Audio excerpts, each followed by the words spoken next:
Welcome to another coffee with Bridget. And today's coffee is Hamilton Mills Toasted Cinnamon.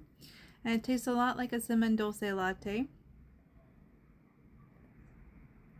So I'm really enjoying it. So today I wanted to talk about living in the present moment, living in the now. This is something that a lot of spiritual teachers talk about, but not many people do. A lot of people focus on the future, the what ifs, the if onlys, that sort of thing. And a lot of people dwell on the past, especially their mistakes. And I brought this up in a conversation with my therapist because she was asking me how I was doing with the uncertainty around my life right now. And I told her I live in the present moment, and the present moment is sweet. I don't dwell on the future, and I don't dwell on the past, especially the mistakes in my past. I can only change the here and now. And that kind of blew her away. And I realized a lot of people don't live in the now. They live in the future or the past. And I want to share with you the two teachings that really influenced me to live in the present moment. Well, perhaps even three. But the first one that I want to talk about is by a woman named Pema Chodron, is how I learned about it. She talked about a woman running through the jungle with a tiger chasing her. And she shimmies down a vine and she looks below it, and there's another tiger below. And then instead of freaking out and screaming, she reaches out and she plucks a berry from the vine and she eats it. And that's the sweetest berry that she's ever tasted. Now this is us in life. We have non-existence behind us and non-existence before us. The future and the past are non-existent. We only have the current moment. And if we seize the current moment, carpe diem as they say, then we have a sweet moment. We can really appreciate it. And I think that this is a very powerful teaching. I think that being in the present moment is the strongest position that you can be in. When you're in the present moment, you can make the decisions that are for your highest and greatest good. And that's how I make choices. I ask, is this for my highest, greatest good? And I pursue that which I think is for my highest, greatest good. You may ask, well, how's doing dishes or cleaning the house for the highest and greatest good? Well, psychology has proven that disorganized houses actually increase stress. So having a disorganized space causes the mind to work overtime to process what it's seeing and create stress. So when you clean, it is actually beneficial for you psychologically. It can actually help you stay centered and grounded to clean. But focusing on mundane tasks like that can distract from the bigger tasks. Like last night, after the girls went to sleep, I took the time to write my book, The Psychology of Magic. A lot of people don't take the time to do the things that they put off to the future. And a lot of people say they're going to write a book, and they never do.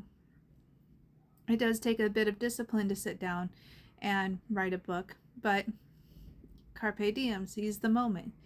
Take the moment now to do that, especially if you're feeling inspired.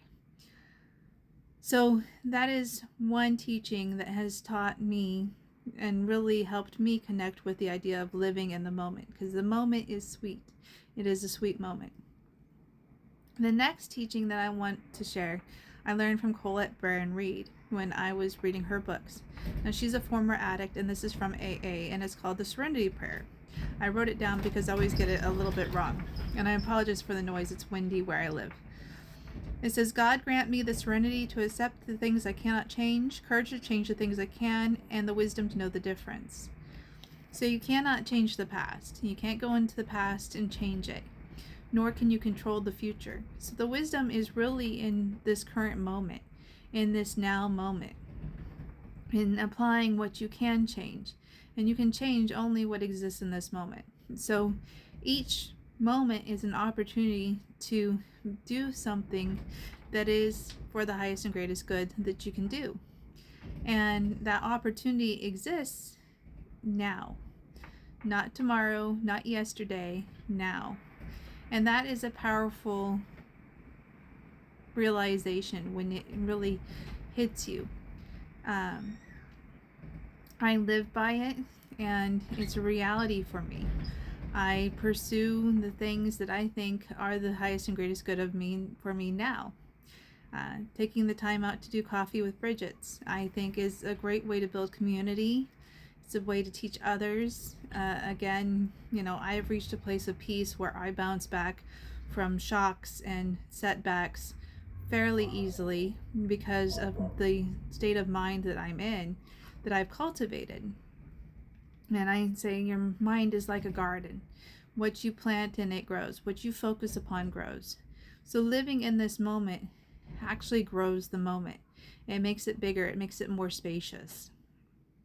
And spaciousness is something that's talked a lot about in Buddhism and the practice of meditation.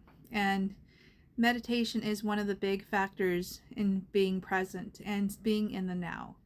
Knowing how to work with your mind and quieting the mind, because the mind wants to go all over the place. Your mind is thinking up the next meal.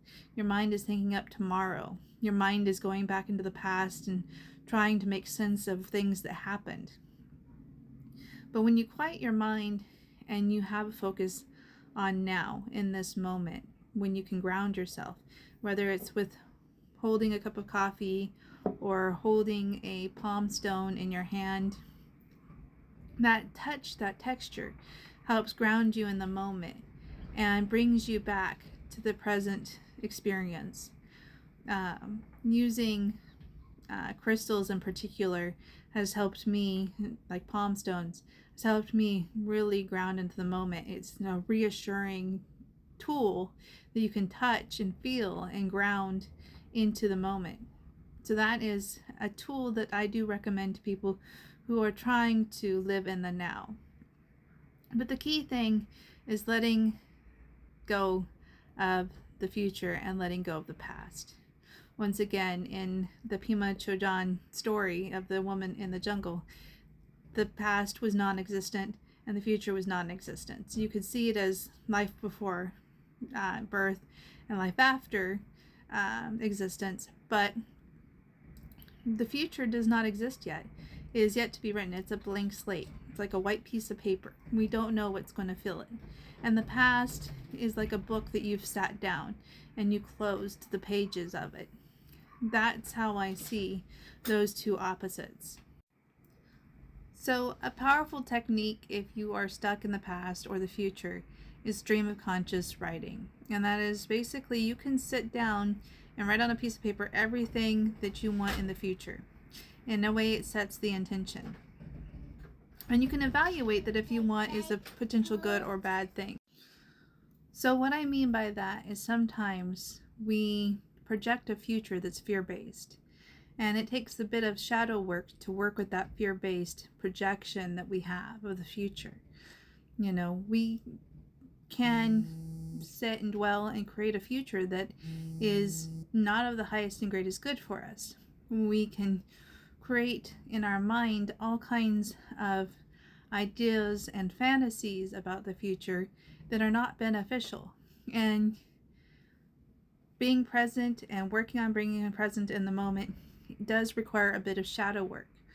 Shadow work is simply owning the aspects of yourself that you don't like, the parts that you rejected or repressed, sometimes because other people taught you to do it, sometimes because it's the darker element within yourself, the jealous part of you, the hateful part of you.